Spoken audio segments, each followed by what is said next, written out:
Welcome to the Funnel Factor, everybody. Hey everyone, welcome back. Ready for another deep dive? Today we're tackling email marketing, and let me tell you, we found a gem. Oh yeah, this is a good one. We're diving into some advice from Cindy at Funnelmates, and she's got this really cool idea about turning email campaigns, the usual stuff, into miniseries. Like a Netflix show, but for your email list. Exactly. I love it. It's so smart. So basically, each email becomes like an episode. Right, with like a central theme running through the whole thing. And each one ends with, a little cliffhanger. To keep people hooked, make them want to see what happens next. Exactly. I mean, think about it. Why do we binge watch those shows? Total cliffhanger. You got to know what happens. Exactly. We crave that. Like, what's next? We want to know. And Cindy's advice is like, use that same psychology in your email marketing. Oh, yeah. And this isn't just some, gimmick, right? There's actual science behind this. Oh, absolutely. Anticipation, it actually triggers the release of dopamine, the feel-good hormone. Yeah. So you're not just grabbing their attention, you're actually creating this positive association with your brand in their brain. Wow. That's powerful. Okay, so Cindy also talks about having a final offer, like the big reveal at the end of your miniseries.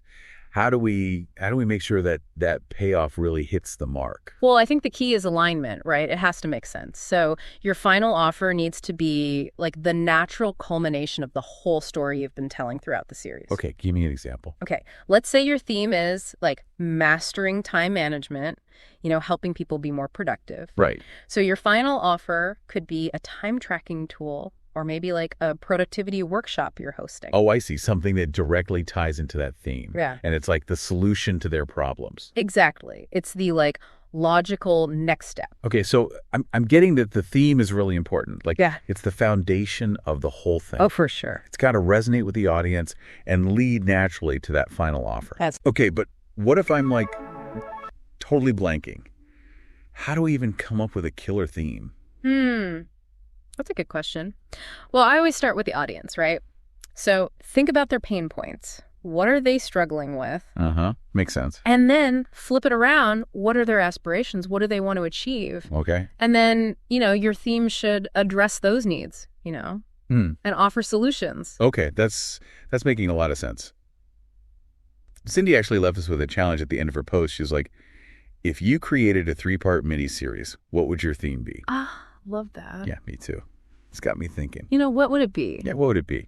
I think our listeners are probably cooking up some amazing ideas right now. I hope so. All right, so let's do a quick recap. Sure. Turning those email campaigns into miniseries, it's like next level email marketing. Right. Way more engaging. Yeah, and it can really boost those conversions. Definitely. Especially when we take Cindy's advice to heart, from Funnelmates. But here's a thought, and this is for everyone listening. How could you adapt this whole mini-series idea, beyond email? Ooh, good one. Could you use it for Instagram stories? Yeah. Maybe even create a YouTube series. Right. Think outside the inbox. Don't be afraid to get creative. That's such a great point. I love it. Well, that's our deep dive for today. Thanks for joining us. Thanks for having me. And remember, go forth and conquer those inboxes. We'll see you next time.